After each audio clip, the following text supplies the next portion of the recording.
नमस्कार दोस्तों, स्वागत है आपका स्टडी फॉर सिविल सर्विसेज में। यूपी पीसीएस 2025 के प्रीलिम्स के exact official syllabus plus latest and pattern के हिसाब से, यानी कि जो नया वाला पैटर्न चल रहा है, जिस तरह के क्वेश्चन आजकल पूछे जा रहे हैं, बिल्कुल एग्जैक्टली उसी नए पैटर्न को फॉलो करते हुए ये पूरी टेस्ट सीरीज बनाई है। पेड ग्रुप की टेस्ट सीरीज है ये, और हमारे एससीएस स्टूडेंट्स की डिमांड पर ये वीडियो कंप्लीटली फ्री किया जा रहा है। आप लोग जो लोग पेड ग्रुप में ज्वाइन हैं वो तो वहीं से अटेम्प्ट वगैरह करें, ऐप वगैरह में हैं तो वहां से अटेम्प्ट कर लें। अदरवाइज जो लोग पेड ग्रुप नहीं ज्वाइन कर सकते हैं वो लोग ये वीडियो देखें, पूरा वीडियो देखें, हर क्वेश्चन को पॉज करके पहले उसका आंसर वगैरह जो है जरूर देने की कोशिश करें। टेस्ट सीरीज का फायदा आपको तभी मिल सकता है जब आप सबसे पहले एक पेपर और पेन लेके बैठ जाएं, ठीक है। हर एक क्वेश्चन को जैसे ही क्वेश्चन बताया जाए उसको पॉज करके अपना खुद पहले आंसर मार्क करें, फिर इसके वीडियो में जो बताया गया है उससे आप मैच करें, ठीक है। प्लस आपकी एक्यूरेसी कितनी है, कितने परसेंट आपके सही आ रहे हैं, ये स्कोर जरूर कमेंट करके बताइएगा, ठीक है। आप तक वीडियो पहुंचाने में बहुत सारा एफर्ट करना पड़ता है एससीएस की पूरी टीम को। कोशिश करें कि वीडियो को लाइक और शेयर जरूर करें, बहुत मेहनत लगती है हमको आप तक फ्री वीडियो, फ्री कंटेंट पहुंचाने में। अगर आप चाहते हैं कि हमारे फ्री इनिशिएटिव ऐसे ही लगातार चलते रहें, जैसे कि हम करंट अफेयर भी देते हैं, यूपी करंट भी देते हैं फ्री में, टेस्ट सीरीज भी देते हैं, पेड क्विज के भी वीडियो देते हैं, मेंस के भी मोस्ट एक्सपेक्टेड क्वेश्चन देते हैं, तो ऑलमोस्ट यूपी पीसीएस का चाहे जो है हो, चाहे आरओ का एग्जाम हो, बीओ के लिए हो, यूपी पीएससी के जितने एग्जाम्स हैं उनके लिए स्टडी फॉर सिविल सर्विसेज के यूट्यूब चैनल में बहुत ही सफिशिएंट कंटेंट पड़ा हुआ है, आप उसको जरूर देखें। एक जरूरी सूचना है आप लोगों के लिए, बीईओ की कंप्लीट सिलेक्शन तक की तैयारी का ग्रुप चल रहा है, आरओ का प्री प्लस मेंस का सिलेक्शन तक की तैयारी का ग्रुप चल रहा है, यूपी पीसीएस 2026 का भी प्री का मेंस का सिलेक्शन तक की तैयारी का ग्रुप हमने जो है स्टार्ट कर दिया। आप इसको ज्वाइन करके पूरी तैयारी एक ही जगह कर सकते हैं। अगर आप स्टडी फॉर सिविल सर्विसेज का कंप्लीट पेड ग्रुप ज्वाइन करते हैं, प्री का कंप्लीट और पूरा कंप्लीट मेंस का, तो आपकी पूरी सिलेक्शन तक की तैयारी उससे हो जाती है। कहीं से और कुछ नहीं पढ़ना है आपको, ना करंट आपको बाहर से पढ़ना है, ना टेस्ट लगाने अलग से, ना पेड क्विज वगैरह, सब कुछ आपको स्टडी फॉर सिविल सर्विसेज के पेड ग्रुप में ही मिलता रहेगा, जितना कि एग्जाम निकालने के लिए बेहद जरूरी है। यूपी पीसीएस 2024 का जो प्री वाला पेपर हुआ था वो ऐतिहासिक था, नए पैटर्न के हिसाब से था, लेकिन उसकी तैयारी स्टडी फॉर सिविल सर्विसेज ने अपने स्टूडेंट को साल भर पहले से ही करा दी थी। इवन आरओ 2023 का या फिर आरओ 2021 का जब पैटर्न बदला था उसकी तैयारी स्टडी फॉर सिविल सर्विसेज में हम पहले ही पेड ग्रुप में पूरी करा चुके थे, ठीक है। इसीलिए यूपी पीसीएस 2024 के प्री में सबसे ज्यादा सिलेक्शन हुए हैं स्टडी फॉर सिविल सर्विसेज के। इवन अगर आप प्री के क्वेश्चंस की बात करें, 150 क्वेश्चन जीएस में होते हैं जिससे कट ऑफ बनता है। कट ऑफ के लिए ज्यादा से ज्यादा 80, 85, 90 जो है आपको क्वेश्चन सही करने होते हैं नेट में। स्टडी फॉर सिविल सर्विसेज से यूपी पीसीएस 2024 में भी जो इतना कठिन पेपर था उसमें भी करीबन 120 क्वेश्चन आए थे, जो कट ऑफ निकालने से बहुत बहुत बहुत ज्यादा थे। टेस्ट सीरीज के ये जो वीडियोस हैं, इनकी सीरीज पूरी चलती रहेगी, लगातार एक के बाद एक आपके पास वीडियो आते जाते रहेंगे। इसकी प्लेलिस्ट भी बना दी गई है, ठीक है। वीडियो को देखें, पूरा अटेम्प्ट करें और अपना कमेंट जरूर बताइए कितना स्कोर आ रहा है आपके। बिल्कुल नए पैटर्न पे जैसा पेपर आप आ सकता है उसी पैटर्न पे पेपर प्रैक्टिस करने के लिए ये टेस्ट सीरीज जरूर लगाइए। कोई भी सजेशन हो, कोई भी फीडबैक हो, आप कमेंट सेक्शन में कमेंट कर सकते हैं और अपना स्कोर जरूर से जरूर कमेंट करके बताइए। फॉलो करते रहिए study for civil services. All the very best. Hello and welcome to study for civil services. I hope आप सब अच्छे से पढ़ाई कर रहे होंगे और अब तक प्रिपरेशन काफी अच्छी हो गई होगी, क्योंकि काफी सारे टेस्ट हम ऑलरेडी कर चुके हैं। टेस्ट नंबर 21 एंशिएंट हिस्ट्री का टेस्ट होगा। कोई भी पेड ग्रुप आप ज्वाइन करना चाहते हैं तो आई बिलीव टाइमली आपको ज्वाइन कर लेना चाहिए अपनी तैयारी को कंसोलिडेट करने के लिए। आंसर का नंबर दिया हुआ है, अच्छे से प्रैक्टिस करेंगे।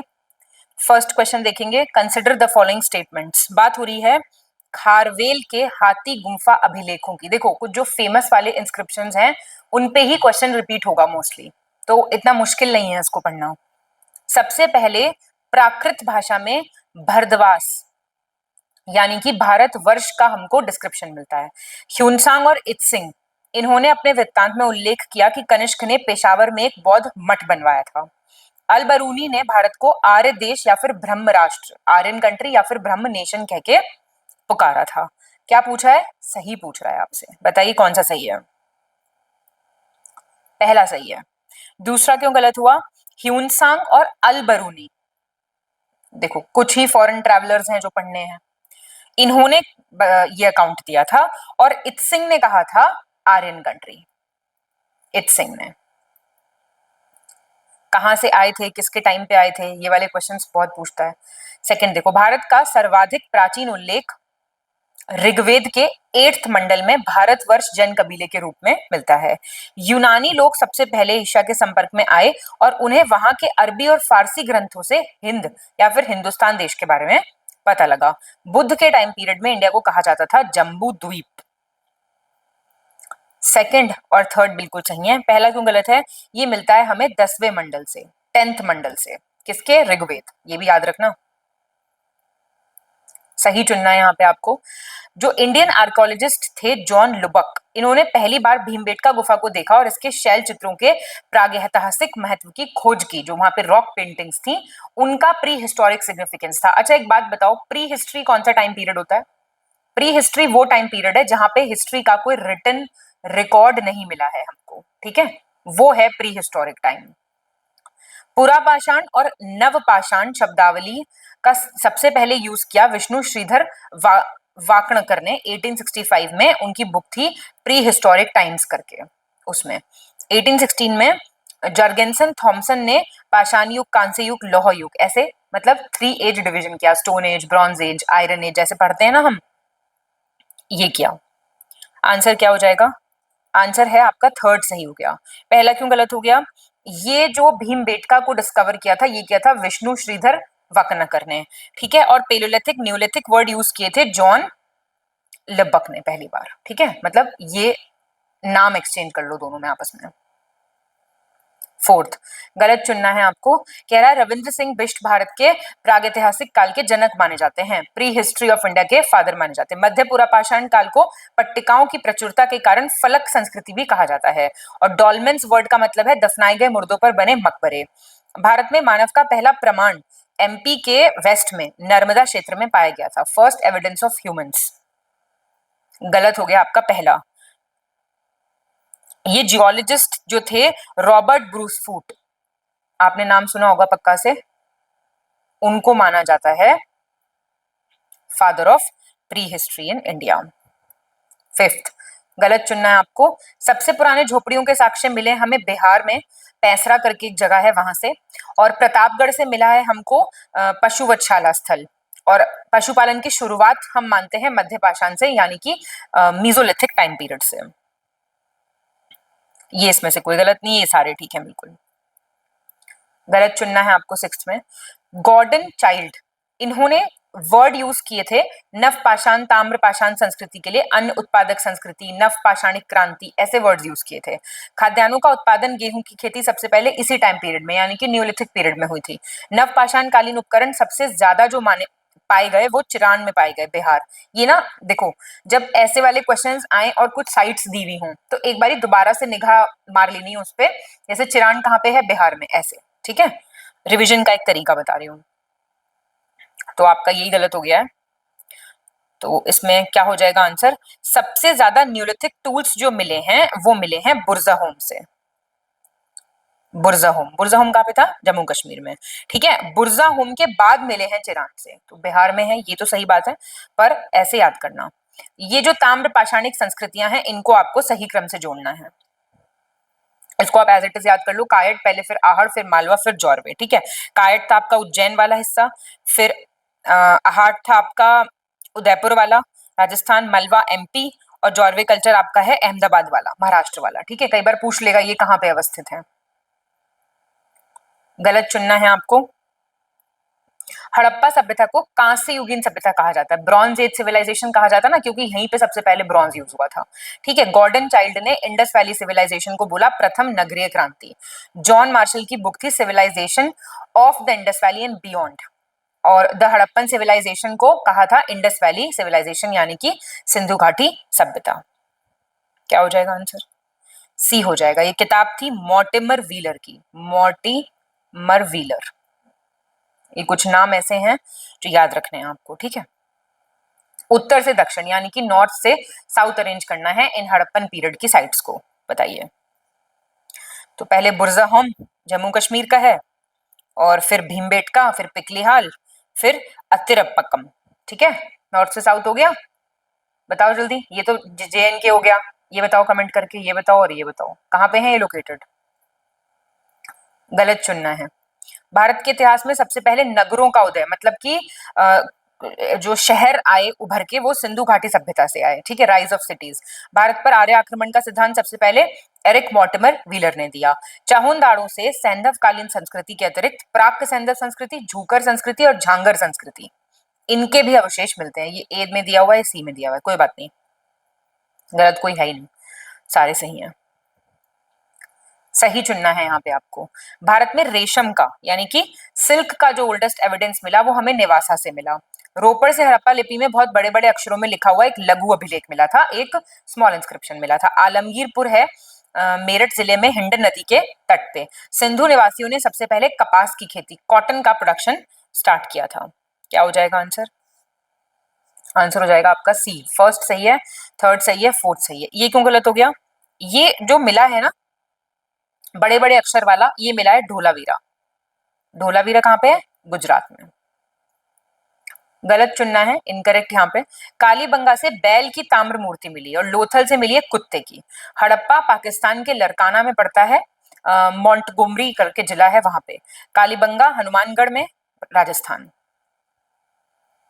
बी गलत हो गया। हड़प्पा कहाँ पे है? हड़प्पा है पंजाब का, जो पंजाब प्रोविंस है पाकिस्तान की। मोहनजोदाड़ो है लरकाना में, ठीक है, मोहनजोदाड़ो।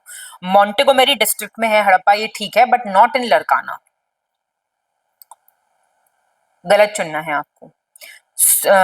सुरकोड्डा गुजरात के कच्छ में है, दैमाबाद महाराष्ट्र के अहमदनगर में है, और राखीगढ़ी हरियाणा में है, हिसार में, मदार नदी के किनारे, रंगपुर गुजरात के सौराष्ट्र में है। मैंने बताया ना, लोकेशंस सबसे ज्यादा पूछेगा। सी गलत हो गया।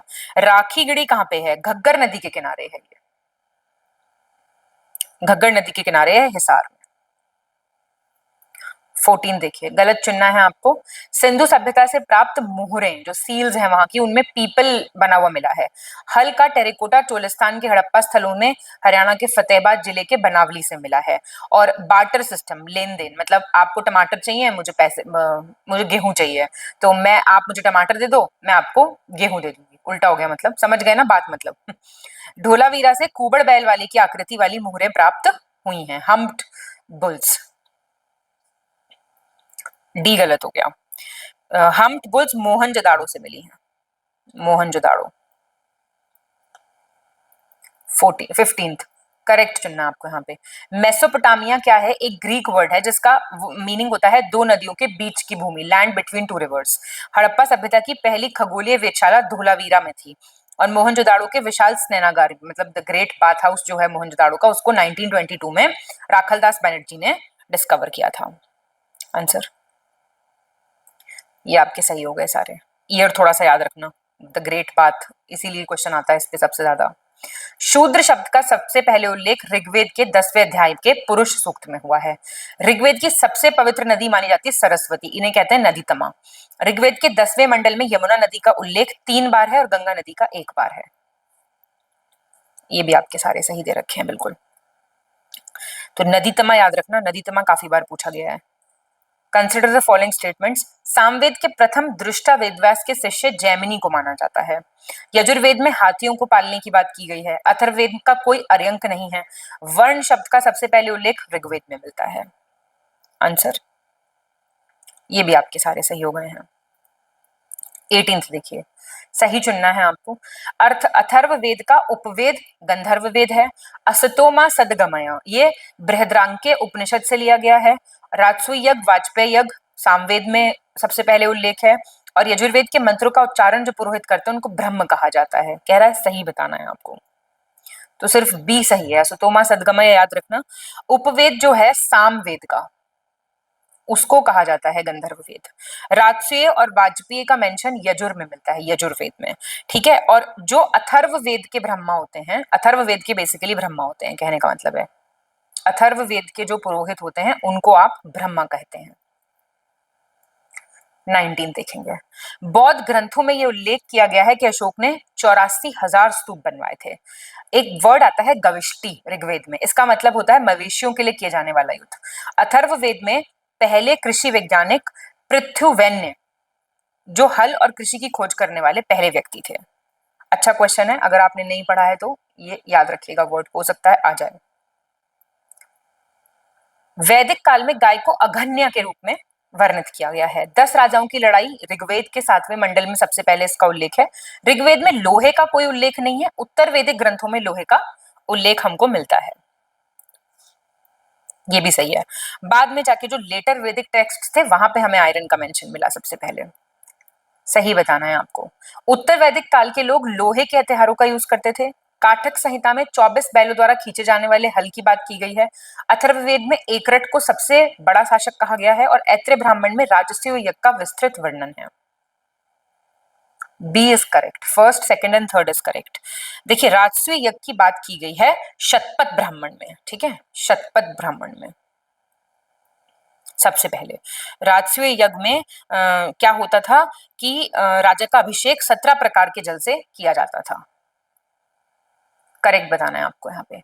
मैत्रायणी उपनिषद ने कृषि की चारों क्रियाएं, जुताई, बुआई, कटाई, मड़ाई, इन सब की बात की गई है। सबसे पहले शतपथ ब्राह्मण में पुनर्जन्म के सिद्धांत की बात की गई है। जाबालोपनिषद में पहले 3 आश्रम ब्रह्मचर्य, गृहस्थ और वानप्रस्थ की बात की गई है और 4 आश्रमों का जो उल्लेख मिलता है वो छांदोग्य उपनिषद में मिलता है। सही पूछा है आपसे अब, तो सही आपका सिर्फ बी है, थ्योरी ऑफ रीबर्थ ठीक दे रखा है। ये शतपथ ब्राह्मण की बात है,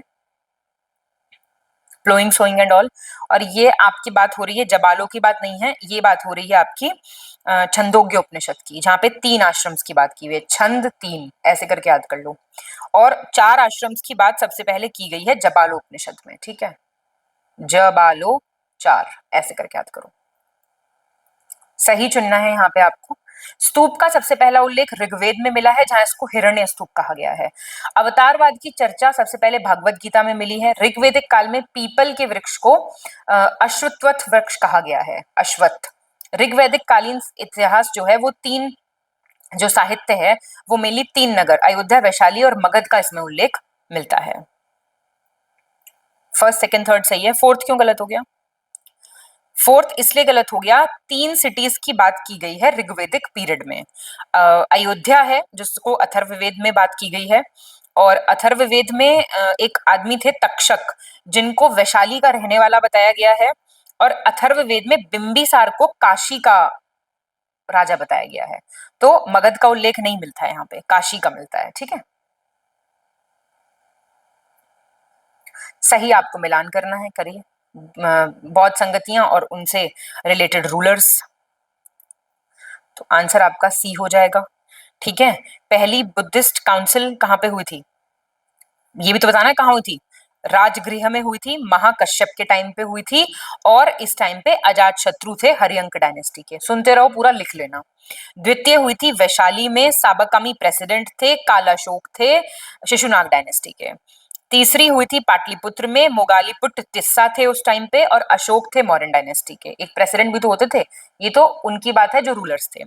चौथी कुंडवलन कश्मीर में हुई थी, वासुमित्र अश्वघोष प्रेसिडेंट थे, कनिष्क थे कुषाण डायनेस्टी के। ये क्वेश्चन यहाँ पे मैंने बता दिया है, रिपीट करके सुन लो, लिख लो, इसके बाहर ये क्वेश्चन नहीं आएगा। चारों यहाँ पे प्रिपेयर हो गई हैं, चारों बुद्धिस्ट काउंसिल, स्थान, और आपका प्रेसिडेंट और कंसर्न रूलर, और वो किस डायनेस्टी से थे। बल्कि 5 चीजें आपकी यहाँ पे तैयार हो गई हैं। 25 गलत चुनना है आपको। मगध के राजा बिंबिसार ने बुद्ध के निवास के लिए वेणुवन नाम के महाविहार बनवाया था। अपनी ज्ञान की प्राप्ति के 8वें वर्ष गौतम बुद्ध ने वैशाली में अपने प्रिय शिष्य आनंद के कहने पर महिलाओं को बौद्ध संघ में प्रवेश देने का कह दिया था। और 4th बुद्धिस्ट काउंसिल के टाइम पे बौद्धों ने भाषा के रूप में संस्कृत को अपनाया था। कोई गलत नहीं है इसमें से, तो ये आप एक बारी प्लीज पढ़ लेना। सही चुनना है। कनिष्क के टाइम में चौथी बौद्ध संगति हुई थी, तो बौद्ध धर्म यहाँ पे हीनयान महायान में डिवाइड हो गया था। सबसे ज्यादा प्रचार बुद्धिज्म का कौशल राज्य में हुआ था। बुद्ध की सबसे ज्यादा मूर्तियां गंधार शैली में बनी थी, और जैन धर्म के भगवती सूत्र और बौद्ध ग्रंथ के अंगुत्तर निकाय में 8 जनपदों की बात की गई है। हैं कितने वैसे जनपद? फर्स्ट सेकंड थर्ड सही है, 16 जनपद की बात की गई है, भगवती सूत्र में भी और अंगुत्तर निकाय में भी। बहुत इंपॉर्टेंट है ये पॉइंट, सही चुनना है यहाँ पे आपको। मौर्योत्तर युग में मथुरा जैन धर्म का प्रसिद्ध केंद्र था। जैन तीर्थंकारों में संस्कृत का अच्छे विद्वान थे एक नयन चंद्र। द्वितीय जैन संगति का आयोजन हुआ था 512 में गुजरात में वल्लभी नाम की जगह पे देवर्धि क्षेम सरमन की अध्यक्षता में। और महावीर ने के जो अनुयायी थे उनको मूलतः निग्रंथ कहा जाता था। ये आपके सारे सही हो गए, ठीक है। तो कुछ चीजें तो आपको एज इट इज याद कर लेनी है। Consider the following statements. सम्राट हर्षवर्धन ने 2 महान धार्मिक सम्मेलनों का आयोजन किया था, एक प्रयागराज में, एक कन्नौज में। यूनानियों के खिलाफ लड़ने वाली फारसी सेना को गंधार महाजनपद से सैनिक और रसद की आपूर्ति की जाती थी। गुप्त शासक रामगुप्त ने तीर्थंकर, चंद्र प्रभु और पुष्पदत्त की मूर्तियां बनवाई थी। बहुत स्टेटमेंट बेस्ड क्वेश्चन आते हैं एंशिएंट हिस्ट्री से, सही है सारे, गलत बताना है आपको। स्यायवाद जो है, स्यादवाद, इसका संबंध किससे है? जैन धर्म से। ज्यादातर जो बुद्धा के डिसाइपल्स थे वो कुशाल राज्य के थे। सबसे ज्यादा उपदेश भी उन्होंने दिए थे इसकी राजधानी श्रावस्ती में। मल्लों ने आदेश जारी किया कि जब कोई भी बुद्धा का स्वागत नहीं करेगा तो 500 कारशपणों की उसको सजा दी जाएगी। मध्य प्रदेश के पन्ना जिले में अजयगढ़ के पास नचना कुठार नाम की एक जगह पे पार्वती जी का मंदिर है। यहीं की मूर्तिकला में ऋग्वेद कालीन प्रशासन के दृश्यों का सर्वप्रथम उल्लेख मिलता है। क्या हो जाएगा answer? D is your answer. Temple है नचना कुठार में अजयगढ़। अजयगढ़ जगह है पन्ना डिस्ट्रिक्ट ऑफ, गलत पूछ रहा है ना ये, हाँ, एमपी। यहाँ पे रामायण के सीन्स का डिस्क्रिप्शन मिलता है। सबसे पहले रामायण के सीन्स का डिस्क्रिप्शन यहाँ से प्राप्त हुआ है। गलत आपको यहाँ पे चुनना है। खरोष्ठी लिपि की उत्पत्ति बुद्ध के समय की ईरानी लिपि से हुई थी। सुत्त पिटक के अनुसार मल्लीनाथ को स्त्री तीर्थंकर माना जाता है। 16 जनपदों में से 8 कौन कौन से? काशी, कोसल, वत्स, मल्ल, कुरु, पंचाल, शुरसेन, छेदी, ये अभी यूपी में है। दीघ निकाय के अनुसार चंपा महाजनपद के निर्माण की जो योजना के वास्तुकार थे वो थे महागोविंद, उन्होंने बनाई थी, मतलब बी गलत हो गया। ये श्वेतांबर ट्रेडिशन, देखो सुत्त पिटक बुद्धिज्म का निकाय है, इतना तो आपको समझ में आता होगा कौन सा जैन लिटरेचर है, कौन सा बुद्धिस्ट लिटरेचर है। सुत्त पिटक, जो ये पिटक्स थे बेसिकली ये बुद्धिज्म से रिलेटेड हैं। तो यहाँ पे श्वेतांबर जो 2 डिविजन्स हैं जैन्स में, श्वेतांबर और दिगंबर, आप मुझे डिफरेंस बताइए 2 लाइंस में पहले तो इन दोनों के बीच में। मल्लीनाथ को फीमेल तीर्थंकर के रूप में माना जाता है, ठीक है, श्वेतांबर परंपरा के हिसाब से। गलत चुनना है यहाँ पे आपको। वैशाली बुद्ध काल का सबसे बड़ा और सबसे शक्तिशाली रिपब्लिक था।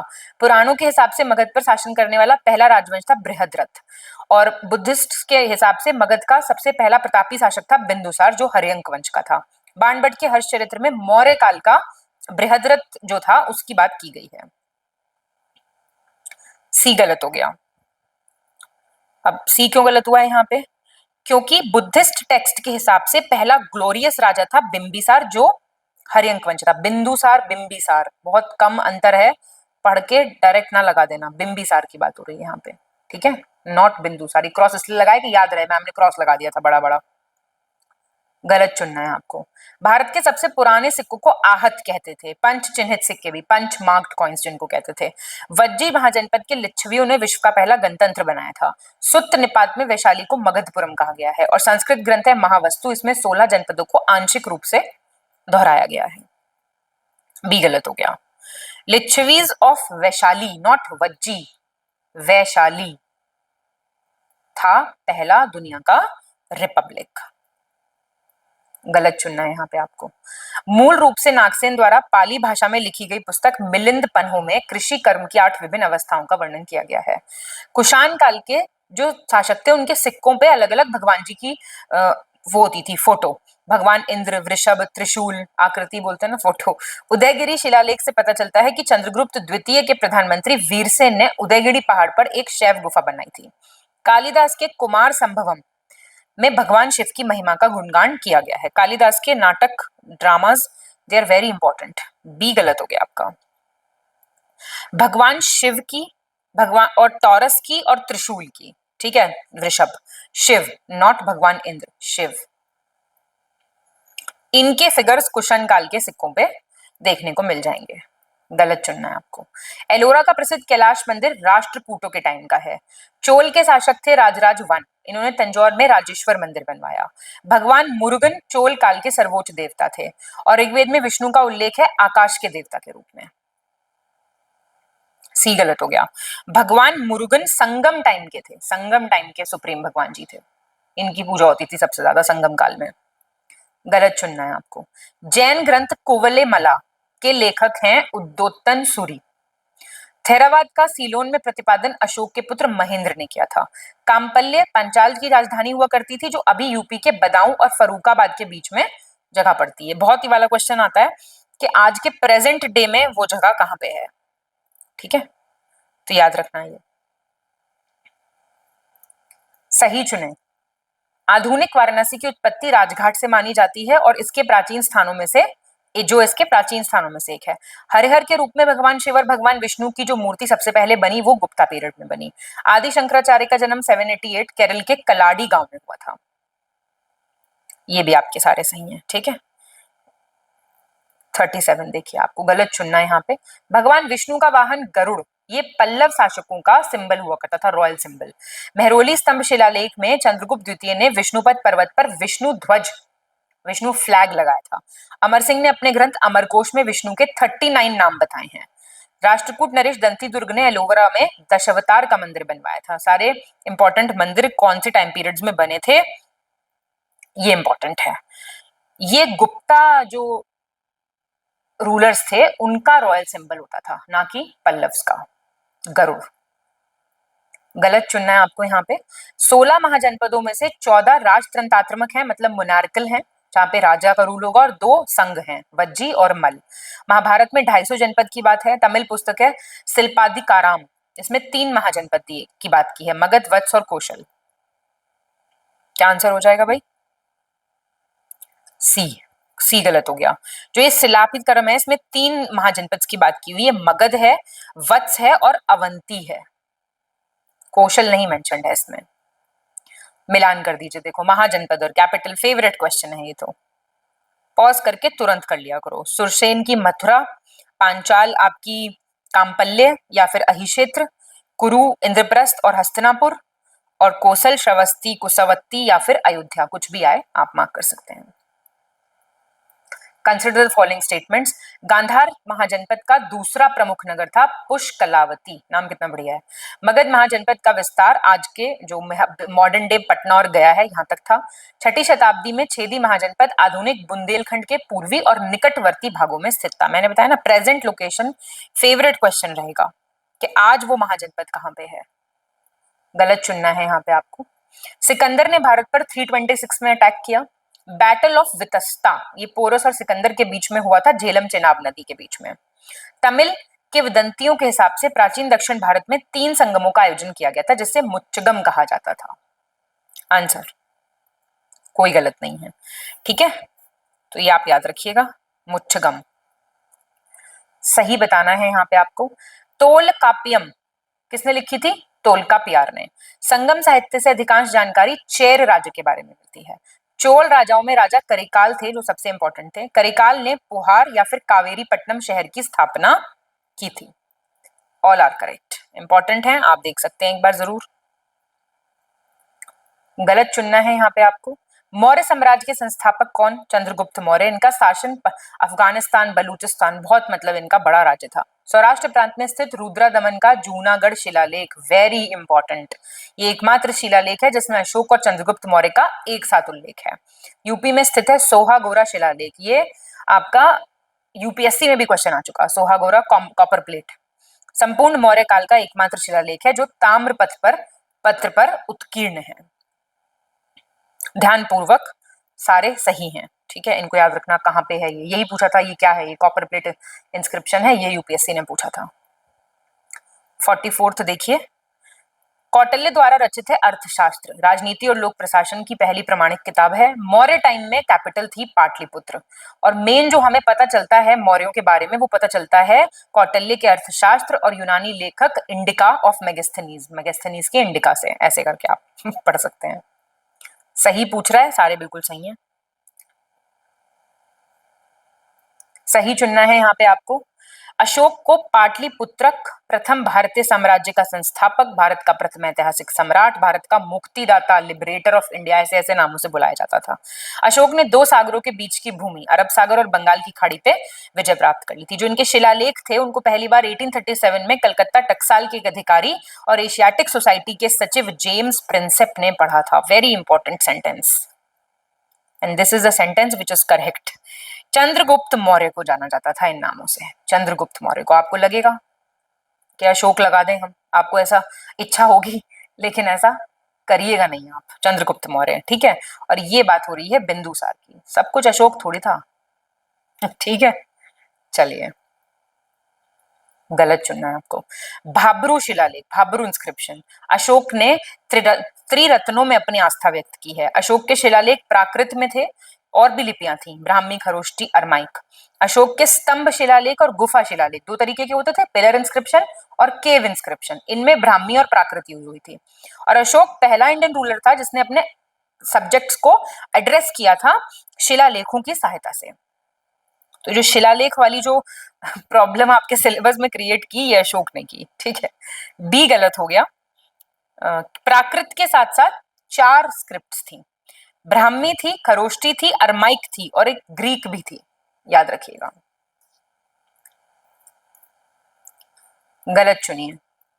पाटलिपुत्र में 3rd बुद्धिस्ट काउंसिल का आयोजन हुआ था अशोक के 18वें शासन, मतलब 18th साल चल रहा था अशोक का। अशोक का सोहगारा नामक प्राचीनतम ज्ञात ताम्रपत्र मौर्य अभिलेख है, जिसमें अकाल, दुर्भिक्ष, राहत प्रयासों का उल्लेख है।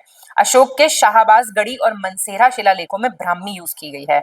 और 13वें शिलालेख के हिसाब से अशोक ने अपने 8वें वर्ष में कलिंग को विजित किया था। इसी के बाद से अशोक जो है वो बुद्धिज्म की तरफ चले गए थे। शाहबाजगढ़ में खरोष्टी यूज हुई है, खरोष्टी। अभी तो आपने सारी देख ली हैं, 4 कौन कौन सी हैं, और मनसेरा में भी। गलत बताना है अब आपको। शुंग की जो वंश की स्थापना थी वो की थी देवभूति ने, और उनकी राजधानी पाटलिपुत्र होती थी। अग्निमित्र, जो मालविका अग्निमित्र में उसके हीरो हैं, और इसमें उन्हें विदिशा का वायसरॉय बताया गया है। हर्षचरित के हिसाब से उनकी हत्या उनके ब्राह्मण मंत्री वासुदेव कण्व ने की थी, फिर उन्होंने कण्व राजवंश की स्थापना की थी। ऐसी होती थी स्थापनाएं, एक को मारा एक आ गया। ए गलत हो गया। शुंग डायनेस्टी के फाउंडर थे पुष्यमित्र शुंग। देवभूति तो लास्ट रूलर थे, लास्ट। गलत चुनना है यहाँ पे। पुराणों के कनवंशी शासकों को कहा गया है सुंग भृत्य। अशोक ने 13वें शिलालेख में 8वीं जातियों का उल्लेख किया है। कण्व वंश के अंतिम शासक थे सुशर्मा, की हत्या जो है वो सातवाहन शासक सिमुक ने की थी। कोई भी डायनेस्टी अगर पढ़ो तो एक तो पहला रूलर, संस्थापक, एक होता है कई बार रियल फाउंडर या फिर मोस्ट पावरफुल रूलर, वो पढ़ लो, और एक लास्ट रूलर, ये इंपॉर्टेंट है, ठीक है। क्षेमेंद्र ने भारतीय समाज को 7 वर्गों में विभाजित किया था, जिसमें पहला वर्ग दार्शनिक था, दूसरा वर्ग किसान था। दार्शनिक होने बहुत जरूरी है। मेगास्थनीज ने डिवाइड किया था ये, मेगास्थनीज, फिलोसोफर्स एंड फार्मर्स। निम्नलिखित कथनों पर विचार करें। अमरावती का महास्तूप, जिसे महाचैत्य के नाम से जाना जाता है, सातवाहन काल का है। मौर्य काल में जो फार्मर्स थे उनको सार्थवा कहा जाता था। अशोक का एर्रागुड्डी अभिलेख बलिवर्द शैली में है, बलिवर्द स्टाइल। अलग से लिखा आ जाए बलिवर्द क्या है तो ये एक शैली है, पता चल रहा है, आप सिक्का मार करके आ रहे हैं। मौर्य टाइम पीरियड में जो ट्रेडिंग कारवां होते थे, काफिले होते थे, उनके मुखिया को सार्थवा कहा जाता था। तो कारवां लिख लो इस पे, जिससे आपको थोड़ा सा याद रहे, ठीक। चलिए, क्वेश्चन नंबर 51 पे आ गए हैं, हमें गलत चुनना है यहाँ पे। मिस्र के शासक इजिप्शियन रूलर थे टोलमी सेकंड फिलाडेल्फस। इन्होंने एलेक्जेंड्रिया में एक बहुत बड़ी लाइब्रेरी बनाई थी, जो भारतीय ग्रंथों के अनुवाद के लिए बहुत फेमस थी। उड़ीसा में भुवनेश्वर के पास ढौली की चट्टानी हाथी की मूर्ति 3री ईसा पूर्व में मौर्य काल में बनी थी, मतलब अशोक ने बनवाई थी। अरमाइक लिपि के में अशोक के जो शिलालेख थे वो तक्षशिला से और जलालाबाद में पाए गए हैं। संगम साहित्य में कावेरी पत्तनम का संबंध है चोलों से। अब ध्यान से सॉल्व करना है इस क्वेश्चन को। ए गलत हो गया। रॉक एलिफेंट स्कल्पचर जो है ये, नहीं ये तो ठीक है, एक सेकंड। रॉक एलिफेंट स्कल्पचर वाला एक बार देखेंगे, ढौली में है, भुवनेश्वर उड़ीसा, ठीक है। इजिप्शियन रूलर टोलेमी 3, देखो ऐसी गलती भी आपको थोड़ा सा ध्यान रखना है, ठीक है। वहां पे इन्होंने बहुत बड़ी लाइब्रेरी बनवाई थी अलेक्जेंड्रिया में, जो काफी फेमस होती थी, ठीक है। गलत चुनना है अभी यहाँ पे आपको। बरहुत स्तूप की खोज अलेक्जेंडर कनिंघम ने की 1873 में। चंद्रगुप्त सेकंड पहले गुप्ता रूलर थे जिन्होंने महाराजा दरिहाज कहा खुद को। और चंद्रगुप्त 1920 ईस्वी से गुप्त संवत पर इन्होंने शासन किया था। कौन सा हो जाएगा आंसर? बी गलत हो गया। चंद्रगुप्त वन थे पहले रूलर, वन पहले, फर्स्ट ऐसे याद रख लेना, महाराजाधिराज फर्स्ट। निम्नलिखित कथनों पर विचार करें।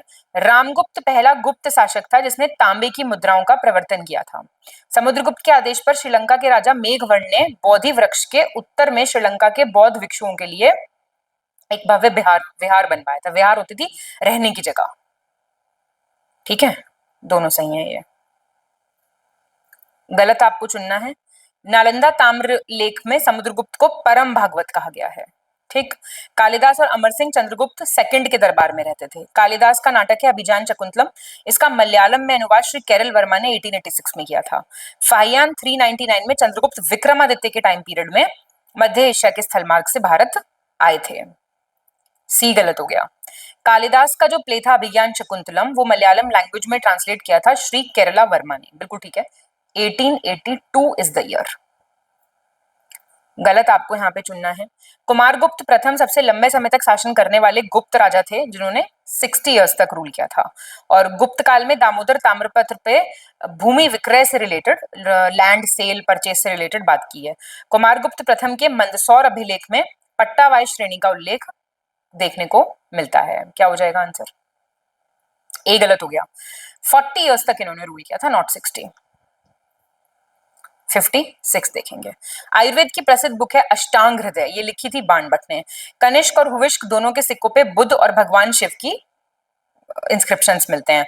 कुमारगुप्त के सिक्कों पर मोर, पीकॉक मिलता है। स्कंदगुप्त के सिक्कों पे माँ लक्ष्मी मिलती हैं। पहला गलत हो गया। अष्टांग हृदय लिखी है आपकी वाघभट्ट ने, ना कि बाणभट्ट, ध्यान रखना, वाघभट्ट। राजीव दीक्षित जी की कोई वीडियो देखता हो तो वो काफी इस पे से इनमें से कोट करते रहते हैं वाघभट्ट जी की बुक में से। Consider the following statements. Kushan शासक हुविष्क के सिक्कों पर अधिकांश हिंदू देवी देवताओं की फोटो होती थी। भारत में लेड कॉइन, सीसे के सिक्के केवल सातवाहनों ने और हिंद यवनों ने जारी किए थे। कर्दमक शक शासकों ने अपने चांदी के सिक्कों पर तारीखें लिखवाई थी, डेट्स लिखवाई थी। आंसर इज ऑल करेक्ट, तो याद रखना। ये गलत चुनना है यहाँ पे आपको। चीनी यात्री फाहियान, जिन्हें यात्रियों का राजकुमार कहते हैं, प्रिंस ऑफ ट्रैवलर्स कहते हैं, इन्होंने सीयू की करके एक बुक लिखी थी और ये इस टाइम पे भारत आए थे। हर्षवर्धन का समकालीन था बल्लवी नरेश ध्रुवसेन सेकंड। सिरपुर में ईंटों से बना मंदिर है लक्ष्मण मंदिर, ये हर्षवर्धन के टाइम पे बनवाया गया था। और ह्यूनसांग ने हर्ष को शिलादित्य कहा था। कौन सा गलत है? पहला गलत है। ये ह्यूनसांग की बात हो रही है, ह्यूनसांग की, नॉट फाहीन। ओके, सीयू की ह्यूनसांग ने लिखी थी, ईयर भी ठीक दे रखा है। 59 में गलत चुनना है। कुद्रेमुख ताम्रपत्र शिलालेख के अनुसार ईशान वर्मन को मौखरी साम्राज्य का एक्चुअल, देखो मैंने कहा था ना रियल फाउंडर, ऐसे वाले क्वेश्चन भी आते हैं। ईशान वर्मन महाराजाधिराज की उपाधि धारण करने वाला और सिक्के जारी करने वाला पहला मौखरी शासक था। मौखरी राजवंश के बारे में हमें जानकारी मिलती है हरहा शिलालेख से और असीरगढ़ से। पाणिनि के अष्टाध्यायी में मौखरी शब्द का उल्लेख मिलता है। पूरा मौखरी वाला आपका प्रिपेयर होने वाला है यहाँ से। पहला गलत हो गया। क्यों गलत हो गया पहला? ये असीरगढ़ का जो कॉपर प्लेट इंस्क्रिप्शन था, अभी जो नीचे भी दे रखा है असीरगढ़, यहां से पता चलता है कि ईशान वर्मन रियल फाउंडर था मौखरी एम्पायर का। मौखारी या मौखरी जैसे बोलना चाहें। सही चुनना है यहाँ पे आपको। गया ताम्रपत्र अभिलेख स्कंदगुप्त की बात है वहां पे। जौनपुर प्रस्तर अभिलेख का रिलेशन है ईशान वर्मन से। और राष्ट्रकूट राजवंश महिला शासक रुद्रमा देवी से रिलेटेड है। ये आपके सारे सही हो गए। 61 सही आपको चुनना है। एक सेकंड गया हमें सही चुनना था ना 60th में। सॉरी मेरे को कंफ्यूजन हो गया इसमें, रुकिएगा। गया नहीं है, ये स्कंदगुप्त की बात नहीं है, यहाँ पे समुद्रगुप्त की है, नॉट स्कंदगुप्त। ठीक है। और जौनपुर का जो स्टोन इंस्क्रिप्शन है ये ईशान वर्मन से रिलेटेड है। ये ककातिया डायनेस्टी की बात है। रुद्रदामयी थी ककातिया डायनेस्टी की। तो आंसर आपका ए हो जाएगा, सिर्फ दूसरा सही है। सही चुनना है यहाँ पे आपको। प्रबंध चिंतामणि जो बुक है वो 14th सेंचुरी की राजनीतिक और सांस्कृतिक जीवन के बारे में बताती है। देवा बरनाक शिलालेख ये गुप्ता पीरियड का है। इस क्षेत्र की जानकारी मिलती है यहाँ से। पुल्लुलुर का युद्ध 7वीं शताब्दी में चालुक्य शासन जो थे पुलकेशन द्वितीय और महेंद्र वर्मन, ये पल्लव थे, इनके बीच में हुआ था। तो आपका ये सही हो गया सारा। ठीक है, ये आपको याद रखना है थोड़ा सा। और ये जो किताब है ना आपकी, यहाँ पे करेक्ट पूछ रहा है ना, हाँ, प्रबंध चिंतामणि की जो बात की गई है ना, प्रबंध चिंतामणि के लेखक बताओ आप मुझे कौन थे, ये पूछना था मुझे आपसे, किसने लिखी थी ये किताब। 62। उत्तर प्रदेश में बाराबंकी जिले में हरहा में पाया गया ईशान वर्मन का हरहा पत्थर शिलालेख है। शुंगों का सबसे पुराना और सबसे इंपॉर्टेंट है ये। शक क्षत्रप काल में सोने चांदी के सिक्कों का अनुपात था 1:35। बोरोबुद्दूर दुनिया में सबसे अद्भुत स्तूपों में से एक है और उसकी मूर्तियां और मूर्तिकला इंडो जैवनीज कला का एक शानदार उदाहरण है। B is correct, B second is correct and third is correct. पहला क्यों गलत हुआ? ये ईशान वर्मन का है, बाराबंकी में पड़ता है ये, यूपी। और ये मौखरियों के बारे में काफी इंपॉर्टेंट चीजें, शुंगों के बारे में नहीं, मौखरीज के बारे में बताता है ये। 63 आपको सही चुनना है यहाँ पे। धनपाल की तिलक मंजरी है 11th सेंचुरी में संस्कृत गद्य साहित्य की एक बहुत ही अच्छी रचना है जो वास्तव में बाणभट्ट की कादंबरी के मार्ग का अनुसरण करती है। प्रयागराज का प्राचीन नाम था जैजाक भुक्ति। वेंगी नदी को चेर राजवंश की जीवन रेखा कहा जाता था, लाइफलाइन ऑफ चेर डायनेस्टी। ध्यान से क्वेश्चन सॉल्व करेंगे, सही सिर्फ पहला है, ठीक है। धनपाल की तिलक मंजरी बहुत इंपॉर्टेंट है। बुंदेलखंड का नाम था, ये क्वेश्चन किसी का अगर गलत है छोड़ दो पढ़ाई अभी इसी वक्त, अगर ये किसी का गलत हो गया तो। और ये पांड्या डायनेस्टी की थी, वेंगी नदी पांड्या डायनेस्टी की जीवन रेखा मानी जाती थी, ना कि चेर राजवंश की। गलत चुनना है यहाँ पे। चीनी यात्री मतवालिन ने चालुक्यों के शासनकाल में चीन और भारत के बीच रिलेशंस थे ऐसा कहा था। लक्ष्मण संवत का जो प्रारंभ किया था वो सेन वंश ने किया था। तमिल ग्रंथों में तोलकपियम को लघुवेद कहा जाता है, ठीक है। और कंबन तमिल रामायणम या रामावतारम के लेखक थे जो 12th सेंचुरी के टाइम पे लिखी गई एक किताब है। सी इज रॉन्ग। तमिल टेक्स्ट में कुराल को, इसको बाइबल ऑफ तमिलनाडु कहते हैं, 5th वेद भी कहते हैं इसको, कुराल याद रखना, इसको लघु वेद कहा गया है, 5th वेद। मैं लिख देती हूँ जिससे आपको याद रहे। 65 देखेंगे। 948 से 49 के टाइम पे हुआ था बैटल ऑफ टकोलम, दक्षिण भारत का। किसके बीच में? चोलों के बीच में और राष्ट्रकूटों के बीच में, ठीक है। राष्ट्रकूट की तरफ से थे कृष्ण 3 और चोल राजा थे परांतक 2। और इसमें राष्ट्रकूट किंग जो हैं उन्होंने चोल आर्मी को बुरी तरीके से हरा दिया था और टोंडा भानलभा पर कब्जा कर लिया था। बहुत ही बढ़िया बात, 1st, 2nd and 4th correct. 3rd क्यों गलत हुआ है? टकोलम का युद्ध कब हुआ था एक तो याद रखना है, चोल और राष्ट्रकूटों के बीच में हुआ था, याद रखना है। चोल राजा थे परंटक 1, 3 और 1 के बीच में हुआ था ये, ऐसे याद कर लेना, ठीक है। 66 पे आ गए हैं हम। ईसा की आरंभिक शताब्दियों में भारत और चीन के बीच घनिष्ठ व्यापारिक संबंधों की जानकारी हमें मिलती है आरिका मेडू से। और थमीराबरानी नदी के तट पे है कोरकई बंदरगाह। ये अपने मोतियों के लिए, मछलियों के बहुत फेमस था। जो शुरू के पांड्य शासक थे उनके टाइम पे ये एक पोर्ट सिटी होता था। वरहामीर की पंच सिद्धांतिका यूनानी ज्योतिष पे आधारित है, ग्रीक एस्ट्रोलॉजी पे बेस्ड किताब है। 2nd 3rd सही है, पहला क्यों गलत हुआ? इंडिया और रोम के बारे में पता चलता है कि रिलेशंस थे अरिका मेडू से। ये 6th क्लास की एनसीईआरटी में चीज दी हुई है। महान जैन विद्वान हेमचंद्र कुमारपाल की सभा में रहते थे। एक बुक है पेरिप्लस ऑफ द एराइथेरियन सी, ये लैटिन भाषा की किताब है। विलियम एच स्कॉफ ने बुक लिखी थी, ये बताएंगे। सी is correct, 1st and 3rd सही है। ये बुक जो है ये कोइन ग्रीक लैंग्वेज की है, it's not Latin, it's Greek basically, ठीक है। कोइन ग्रीक करके एक भाषा होती थी, कोइन ग्रीक, ठीक है, इन्होंने लिखी थी ये। और ये जो है रोमन इजिप्शियन पोर्ट्स के बारे में, रेड सी कोस्ट और वहां की trade, Africa and Sindh, India, इन सब का विवरण इस किताब में आपको मिल जाएगा, आपको नहीं पढ़नी है पर ये। पाल साम्राज्य को करकोटा राजवंश द्वारा नष्ट किया गया था। सारनाथ अभिलेख काशी क्षेत्र पर महिपाल द्वितीय के अधिकार का सूचक है। राजतरंगिनी कलहन ने लिखी थी इस टाइम पीरियड में, महाभारत शैली में लिखा गया बहुत ही इंपॉर्टेंट ग्रंथ है। कश्मीर के हिंदू राजवंशों का इतिहास इसमें वर्णित है। कुट्टी नीमत के लेखक हैं श्रीगुप्त। सही है आपकी सी, बड़ी इंपॉर्टेंट बात है ये, प्लीज ध्यान रखिएगा।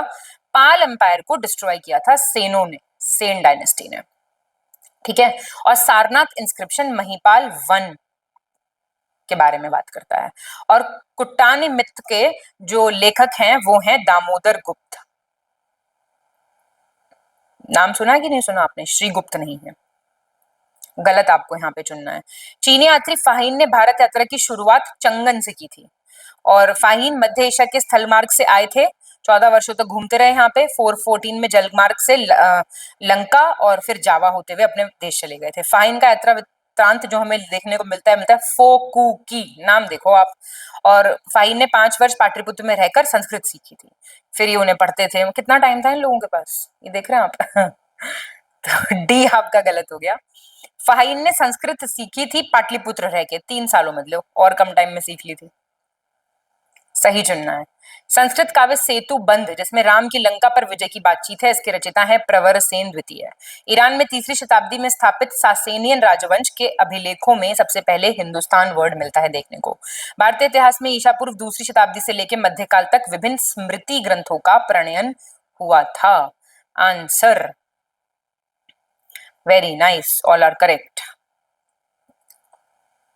अब आपको फिर से बताना है इनकरेक्ट। गागा मेला की लड़ाई, बैटल ऑफ गोगेमेला, ये 4th सेंचुरी बीसी में हुआ था। मैसेडोन की सेना थी अलेक्जेंडर द ग्रेट और आर्मी थी पर्शिया की डेरियस तृतीय के साथ के अंडर। सातवाहन राजाओं द्वारा जारी किए गए तथा उनके सचिवों द्वारा लिपिबद्ध किए गए आदेशों को राजस्त्रवितम कहा जाता था। शूद्रकों का उल्लेख पहली बार पाणिनि के गणपथ में मिलता है। Answer B is wrong. Why? जो सातवाहन नहीं, राष्ट्रकूट जो राजा जारी करते थे आदेश, राष्ट्रकूटों के जो आदेश थे उनको कहते थे राजश्रवितम। निम्नलिखित कथनों पर विचार करें। श्रवण बेलगोला को जैन काशी कहा जाता है, गोमतेश्वर की मूर्ति के लिए बहुत फेमस है। पुलकेशिन 2 के सामंत गंगराज दुर्विनीता ने शब्दावतार नाम का एक व्याकरण पे बुक लिखी थी, ग्रामर की बुक लिखी थी। मोगल राजपुरम की चित्र कदम्ब राजवंश से संबंधित है। 72 का आपका फर्स्ट और सेकंड सही है, थर्ड क्यों गलत हो गया? ये आपके संबंधित हैं जो मोगलाजपुरम है, ये है विष्णु कुदीना डायनेस्टी, विष्णु कुंडिन या कुडिन, ठीक है, विष्णु कुंडिन, ना कि कदम्ब। 73 देखिए, गलत चुनना है आपको। विशुद्धिमत बुद्धघोष द्वारा लिखी पहली पाली भाषा में लिखा गया ग्रंथ है। इसे त्रिपिटक के बाद सबसे इंपॉर्टेंट थेरावाद ग्रंथ माना जाता है। दामोदर धर्मानंद कौशाम्बी, इन्होंने बुक लिखी थी myth and reality, studies in the formation of Indian culture. Rashtrakuta शासकों ने अनेक विचित्र प्रकार के कर लगाए थे, जिसमें से एक टैक्स होता था जल कर, वाटर टैक्स। ऐसा उनके शिलालेखों से पता चलता है कि वो ऐसे ऐसे टैक्स लगाते थे, और ऐसा नहीं चलता पता, क्योंकि ये गलत हो गया है। ये गहड़वाल रूलर्स की बात हो रही है, गहड़वाल, ठीक है। 74th देखिए, गलत चुनना है यहाँ पे आपको। प्रबोध चंद्रोदय चंदेल शासकों के शासनकाल के दौरान लेखक कृष्ण मित्र ने लिखी थी। चंदेल रूलर्स के टाइम पीरियड में मंदिरों का निर्माण बहुत हुआ था। विजयनगर साम्राज्य के शासकों को पुराणों में कहा गया है श्री पर्वतीय, ये गलत ना हो जाए। मौर्य काल में एग्रोनोम नामक अधिकारी थे, मार्ग निर्माण, रोड कंस्ट्रक्शन से संबंधित। Very important question, C is wrong. Direct question आ चुका। इक्ष्वाकु रूलर्स को कहा जाता था श्री पर्वतीय, पीसीएस में आ चुका है क्वेश्चन, गलत चुनिए। कानपुर में है भीतरगांव मंदिर, ये गुप्त काल के टाइम पे बना था, 5th से 6th सेंचुरी के बीच में। सिंधु घाटी सभ्यता आर्य आधारित सभ्यता थी, क्योंकि ये एक शहरी सभ्यता थी। मूर्ति पूजा की शुरुआत पूर्व आर्य काल से मानी जाती, प्री आयरन पीरियड से मानी जाती है। आंसर क्या हो गया? आंसर हो गया आपका बी।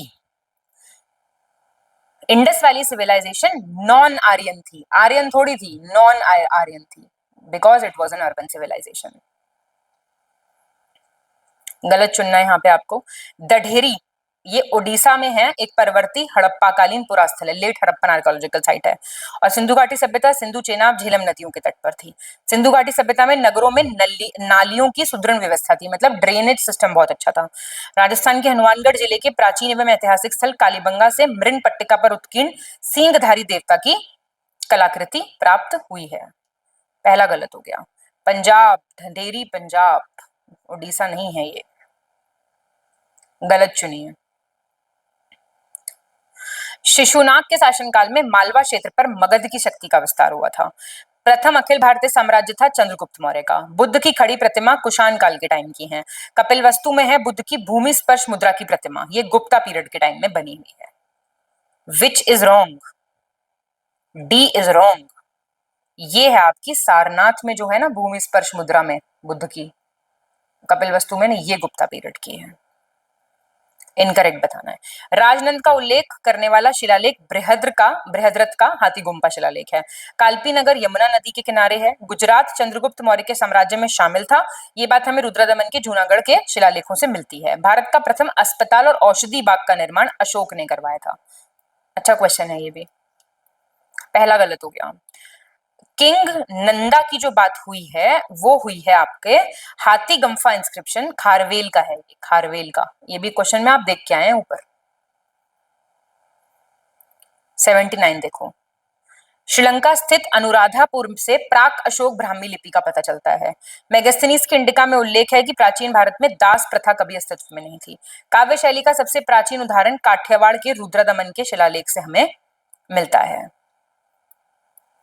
ये आपकी बातें बिल्कुल ठीक हो गई हैं, लगभग नहीं, पूरी ठीक हो गई हैं। 80th देखिए, गलत आपको चुनना है यहाँ पे। रुद्रदमन प्रथम ने बिना बेगार के सुदर्शन झील का जीर्णोद्धार करवाया था, रेनोवेट करवाया था। विक्रम संवत का आरंभ 57 बीसी से है और किसके नाम पे? उज्जैन के राजा विक्रमादित्य के नाम पे। सातवाहन शासकों ने नियमित रूप से गोल्ड कॉइन्स चलवाए थे। जहांगीर का शिलालेख समुद्रगुप्त के प्रयाग प्रशस्ति स्तंभ पर मिलेगा देखने को। गलत कौन सा हो गया बताइए? Gold coins, Kushan rulers, Kushan, ऐसे क्वेश्चन देखो अगर आप गलत कर रहे हो ना, बहुत गड़बड़ है फिर। गलत बताइए। कण्वों ने भारत पर आक्रमण स्कंदगुप्त के टाइम पीरियड में किया था। चोल शासक राजेंद्र वन को चोल गंगम नामक कृत्रिम झील के निर्माण का श्रेय दिया जाता है। संस्कृत कवि नाटककार कालिदास का उल्लेख मिलता है पुलकेशिन सेकंड के ऐहोल शिलालेख से। चालुक्य राजवंश में महिलाओं को प्रशासन में उच्च पद दिए जाते थे। What is your answer? Answer is a, Hund's ने अटैक किया था बहुत ही ज्यादा। ये वो पूछ लेगा, अटैक का क्रम पूछ लेगा, कई बार ऐसा क्वेश्चन भी आया है। ठीक है, गलत चुनना है यहाँ पे आपको। मौर्य के बाद दक्षिण भारत में सबसे जो इन्फ्लुएंशियल स्टेट था वो था सतवाहन। कनिष्क के रबातक शिलालेख में कौशाम्बी, पाटलिपुत्र और चंपा का जिक्र है। सतवाहन काल में प्राकृत भाषा राजभाषा थी। What is your answer? None of these. गलत बताइए फिर से। ताम्रपाषाण काल में महाराष्ट्र के लोग मृतकों को घर के फर्श के नीचे उत्तर से दक्षिण की ओर रख के दफना देते थे। सुदर्शन झील का निर्माण करवाया था चंद्रगुप्त मौर्य के आदेश पे। इन्होंने आदेश दिया था। गिरनार में नियुक्त थे उनके राज्यपाल पुष्यगुप्त वैश्य। चोल वंश के शासक अपने शासनकाल के टाइम में उत्तराधिकारियों की घोषणा करते थे। ये भी सारी बातें सही हैं। 84 पे आ गए हैं। गलत चुनना है आपको फिर से इसमें। कारकोटा राजवंश का प्रसिद्ध शासक था ललितादित्य मुक्तापीड़। नाम देखो इनका। कलहन अरबों पर अपनी जीत का श्रेय ललितादित्य मुक्तापीड़ को देते हैं और उन्होंने कर्नाटक को की रानी रद्दा को हराया था। और लोहार वंश के शासक थे अनंत। उन्होंने अपनी पत्नी सूर्यमती के प्रभाव में आकर बहुत से मंदिर बनवाए और काफी दान पुण्य के काम करे। अच्छी थी इनकी पत्नी, इसका मतलब। ठीक, बिल्कुल ठीक बातें हैं, ये कोई गलत नहीं है। गलत बताना है आपको। सेन राजवंश 11th-12th सेंचुरी में बंगाल में एक हिंदू राजवंश था। फाउंडर थे सामंत सेन और मेन रूलर थे इनके बल्लाल सेन और लक्ष्मण सेन। और प्रवर सेन अकेले ऐसे रूलर थे जिन्होंने सम्राट की उपाधि धारण की थी। बाकी सब अपने आप को महाराजा कहते थे। मतलब सम्राट बड़ा होता है, महाराजा छोटा होता है। गलत बताना है आपको। डी गलत हो गया। ये वकाटक रूलर थे, ये सेन रूलर नहीं थे, ये वकाटक थे। जो छोटे मोटे राजवंश है ना, इनके आपको फर्स्ट और लास्ट रूलर थोड़ा सा याद रखने पड़ेंगे, खेल जाएगा नहीं तो यहीं पे। इनकरेक्ट। हर्षचरित्र के 8वें अध्याय में विंध्य के जंगलों में रहने वाले विभिन्न धार्मिक संप्रदायों की बात की हुई है। नंद शासकों के सिक्कों पर चमार धारणी लेख मिलता है। कुषाण के पतन के बाद मगध में गुप्त राजवंश का उदय हुआ था। आंसर बी गलत हो गया। ये चमार धारणी मिलता है आपको गुप्ता रूलर्स के कॉइन से, ना कि नंदा रूलर्स। गलत बताना है आपको फिर से। देवी चंद्रगुप्तम विशाख देव द्वारा लिखित एक संस्कृत का नाटक है, प्ले है। थानेश्वर के वर्धन राजवंश के शासकों का व्यवस्थित और विस्तृत इतिहास प्रभाकर वर्धन के टाइम से मिलता है। और ये वर्धन राजवंश की एक स्वतंत्रता के जनक थे, basically father of independence of Vardhan dynasty. तो 87 क्या हो जाएगा? 87 का हो जाएगा डी। ये देवी चंद्रगुप्तम संस्कृत प्ले है, इसका था जो चंद्रगुप्त सेकंड थे ना, उनके भाई रामगुप्त के टाइम का ये है। ठीक है, इसमें शाकराज और रामगुप्त को कैसे मारा चंद्रगुप्त टू ने, और उनकी शादी फिर कैसे हुई ध्रुव देवी से, ये सब सारी चीजों का वर्णन इस बुक में मिलता है। गलत बताना है आपको यहाँ पे। अजात शत्रु हर्यक राजवंश का सबसे शक्तिशाली और आक्रामक राजा था, बहुत एग्रेसिव। बुद्ध का महापरिनिर्वाण अजात शत्रु के टाइम पीरियड में हुआ था, 8th ईयर चल रहा था उनका शासनकाल का। पहली बुद्धिस्ट काउंसिल अजात शत्रु के टाइम पीरियड में हुई थी। अजात शत्रु ने पाटलिपुत्र को कैपिटल बनाया था। बताइए, डी गलत हो गया। उदयभद्र ने बनाया था, उदयभद्र, सुना है ना आपने, जो आज का मॉडर्न पटना है। सही चुनना है यहाँ पे आपको। पुराणों में कालाशोक को काकवर्ण कहा गया है, और कालाशोक शिशुनाग का पुत्र था और राजधानी को वापस पाटलिपुत्र लेके आया था। और इसके टाइम पीरियड में वैशाली में बहुत संगति हुई थी। हर्षचरित के अनुसार कालाशोक का वध महापद्मनंद ने किया था। ये आपकी सारी बातें बिल्कुल ठीक हो गई। नहीं पढ़ा आपने तो ये आप यहाँ से पढ़ लीजिए। गलत चुनना है यहाँ पे आपको। घनानंद को यूनानी लेखकों ने अग्रमीज या जैंड्रामिस कहा था। महेंद्र वर्मन वन थानेश्वर के सम्राट हर्ष और चालुक्य पुलकेशन द्वितीय के कंटेम्पररी थे। नरसिंह वर्मन वन पुष्यभूति वंश का सबसे शक्तिशाली राजा था। नरसिंह वर्मन द्वितीय ने चीनी बौद्ध यात्रियों के लिए नागपट्टनम में एक मठ बनवाया था, जिसे चीनी मंदिर कहा जाता था। क्या हो जाएगा इसका आंसर? सी गलत हो गया आपका। ये पल्लव डायनेस्टी का राजा था, पुष्यभूति नहीं, पल्लव। ये वाले कंफ्यूजन्स बहुत होते हैं, ठीक है। चाइनीज पगोड़ा भी इसको कहते हैं, इस टेम्पल को। 91 देखेंगे, सही चुनना है आपको। कीर्तिवर्मन प्रथम को वतापी का प्रथम रचनाकार कहा जाता है। बादामी शिलालेख में चालुक्य वंश को हरिति पुत्र एवं मानवे गोत्रीय ब्राह्मण कहा गया है, मानव्य। और पुलकेशन द्वितीय को वाजपेयी यज्ञ और हिरण्यगर्भ यज्ञ करने वाला, स्मृति इतिहास पुराणों का ज्ञाता, ययाति और दिलीप जैसे पौराणिक शासकों के समकक्ष बताया गया है। ऐहोल शिलालेख के हिसाब से कीर्तिवर्मन ने कदम्ब की राजधानी बनवासी और कोंकण में मौर्यों की राजधानी पुरी और गोवा पर कब्जा कर लिया। क्या हो जाएगा आंसर? सी सही है। फर्स्ट, सेकंड और फोर्थ, थर्ड में गड़बड़ है। थर्ड में क्या गड़बड़ है देखते हैं। पुलकेशन 1 को डिस्क्राइब किया गया है, जिसने वाजपेयी यज्ञ किया था, हिरण्यगर्भ किया था, ये सब सही चुनना है यहाँ पे आपको।